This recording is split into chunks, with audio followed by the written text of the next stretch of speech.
Hi hello friends, welcome back to Media Talks. நான் உங்கள் Mounika. So இன்றைக்கி எபிசோடில் நம்ம காவேரி வந்து பார்த்திங்கன்னா அவங்க அப்பாவுக்காக வந்து மாறியிருக்காங்க. ஸோ ஓல்டு காவேரியாக வந்து மாறியிருக்காங்க.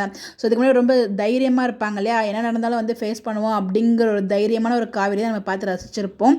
அந்த காவேரி வந்து பார்த்திங்கன்னா அதே மாதிரி நம்ம இப்போலாம் பார்க்க முடிஞ்சிச்சு. எதுவும் இவ்வளோ நடந்து வந்து பார்த்திங்கன்னா மார்னிங் எஞ்சதுமே எதுவுமே நடக்காத மாதிரி வந்து அவங்க அவ்வளோ ஜாலியாக வந்து அன்றைக்கான வேலைகள் வந்து பார்த்துட்டு இருந்தாங்க. அது ஃபஸ்ட்டு பார்க்கும்போது ஒரு பக்கம் ஹாப்பியாக இருந்தாலும் ஒரு பக்கம் எப்பட்றா அதுக்குள்ளே இப்படி மாற முடியுமா அப்படிங்கிற மாதிரி எனக்குள்ள ஒரு கேள்வி இருந்துச்சு. ஒவ்வொருத்தருக்கும் ஒவ்வொரு பாயிண்ட் ஆஃப் வியூ. ஸோ எனக்கு அந்த மாதிரி ஒரு ஃபீல் இருந்துச்சு. நேற்றுக்கு நைட் வரைக்கும் அவ்வளோ அழுதாங்க, மார்னிங் ஏஞ்சதுமே அவங்க அப்பாக்காக மாறிட்டாங்களே அப்படிங்கிற மாதிரி ஒரு ஃபீல் இருந்துச்சு. இன்னொரு பக்கம் வந்து பார்த்தீங்கன்னா நிவின் வந்து அவரோட கேரக்டரே அப்படி தாங்க, ரொம்பவே நல்ல ஒரு பர்சன் கேரக்டர் தான். அவரோட கேரக்டரை அப்படி தான் எழுதியிருக்காங்க. ஸோ ஹெல்ப் பண்ணலாம் அப்படிங்கிற நோக்கத்தில் தான் விஜய் கிட்ட போகிறாரு. பட் விஜயோட பாயிண்ட் ஆஃப் வியூலேருந்து இருந்து பேசணும் இல்லையா, நிறைய பேர் வந்து பார்த்தீங்கன்னா அவர் என்ன சொல்கிறாருன்னு காது கொடுத்து கேட்க வேண்டியது தானே அப்படிங்கிற மாதிரி சொல்லியிருப்பாங்க. இந்த விஷயத்தை நோட் பண்ணிங்கன்னு எனக்கு தெரியல.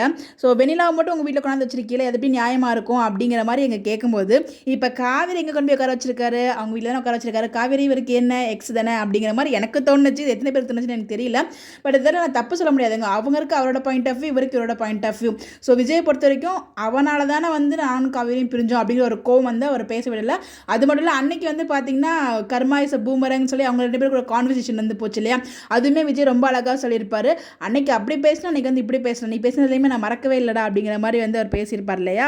கூட சேர்ந்து வாழ்றதுக்கு காவேரி பிரிஞ்சதே ஓகே தான் அப்படிங்கிற மாதிரி சொல்லுவாங்க. அதுக்கு முக்கியமான காரணம் வந்து வெண்ணிலா தான் அவங்க கூட இருக்கிறது அப்படிங்கிற மாதிரி அவங்க சொல்கிறதுக்கு வராங்க. பிகாஸ் காவேரி அதனை ஃபீல் பண்ணி சொல்லிட்டு இருந்தாங்க நிவின் கிட்ட, அதை கன்வே பண்ணலான்னு தான் விஜய் கிட்ட வந்தாங்க.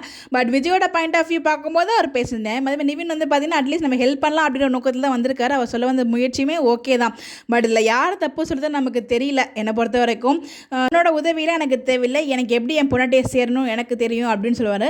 இன்னமும் என் எக்ஸ் ஃப்ரெண்டை யோசிச்சு வந்து என்கிட்ட பேசிகிட்டு இருக்கியா அப்படின்னு சொல்லும்போது தான் இவ்வளோ யோசிக்கிறீல்ல, எனக்கு என்ன நான் அவளை பற்றி பேச நினைக்கும் போது எனக்கு இவ்வளோ கோவம் வருதில்ல, அப்போ காவேரிக்கு வராதா அப்படின்னு சொல்லும்போது ஒரு நிமிஷம் யோசிப்பார் விஜயமே. அதுக்கப்புறம் வந்து பார்த்தீங்கன்னா நார்மலாக பேச ஆரம்பிப்பார். என் பொண்ணாடி எனக்கு எப்படி சரி பண்ணணும் எனக்கு தெரியும், உன்னோட உதவிலாம் தேவையில்லை அப்படிங்கிற மாதிரி சொல்லி அமைச்சிட்டு வர. இன்னொரு பக்கம் காவேரிக்கு வந்து செம்மையாக ஃபீல் பண்ணுவாங்க. அவங்க தாலி கட்டினது, அதுக்கப்புறம் இந்த ஹாப்பி மூமெண்ட்ஸ்லாம் வந்து ரசித்து பார்த்துட்டு நினச்சி பார்த்துட்டு இருப்பாங்க.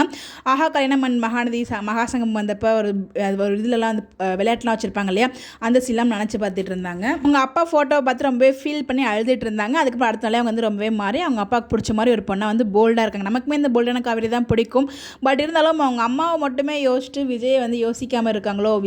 எனக்கு அந்த ப்ரொமோ பார்க்கும்போது அப்படி தான் தெரிஞ்சு. நேற்று ப்ரொமோவில் மரியாதையாக கிளம்பிடுங்க அப்படின்னு சொன்னாங்களே, அது ஏன் இவ்வளோ கோவம் நம்ம காவேரிக்கு அப்படின்னு நமக்கு தெரியல. ஏன்னா என்ன நடந்தது நமக்கு இன்னும் ஃபுல்லாக தெரியாது. ப்ரொமோ பற்றி பேச முடியாது. பாப்போம் எபிசோட் எப்படி கொண்டு போகிறாங்க அப்படின்னு சொல்லி. இன்றைக்கி எபிசோட் நீங்கள் பார்த்தீங்களா எப்படின்னு சொல்லி முடிக்கிறதுக்குலாம் மறக்காமல் கமெண்ட்டில் ஷேர் பண்ணுங்கள். Bye bye.